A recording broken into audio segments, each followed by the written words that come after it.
Cycling కొన్నావా? ఆ ఎంత ఎత్తుకున్నావురా? 350 రూపాయలు పెట్టుకున్నా. ఏటని డబ్బులు ఎట్టుకున్నావా? మరేమనుకుంటున్నావు? మా వంశం జమీందారుల వంశం. ఈ సైకిల్ నేను దొక్కుతాను, నా కొడుకు దొక్కుతాడు, నా మనవుళ్ళు దొక్కుతారు. ఈ సైకిల్ తొక్కుతూనే ఉంటారు. నువ్వేంట్రా ఈ పొలంలో పుల్లలేరుకుంటున్నావు? నాదేటుందిలేరా పేదోండి. రూపాయి కోడెట్టి ఇదిగో ఈ ఎకరన్నర భూమి 160 రూపాయలు పెట్టి కొన్నాను రా. ఒరే ఎర్రోడా, 160 రూపాయలు పెట్టి భూమి కొన్నావా?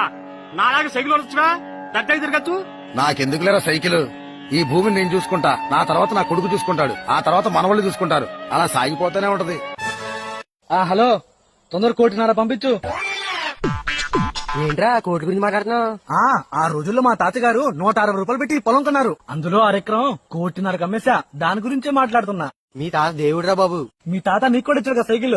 ఇచ్చాలే డొక్కుల సైకిల్. మా తాత తొక్కాడు, మా బాబు తొక్కాడు, ఇప్పుడు నేను తొక్కుతాను. దొంగ నా కొడుకు మా తాత.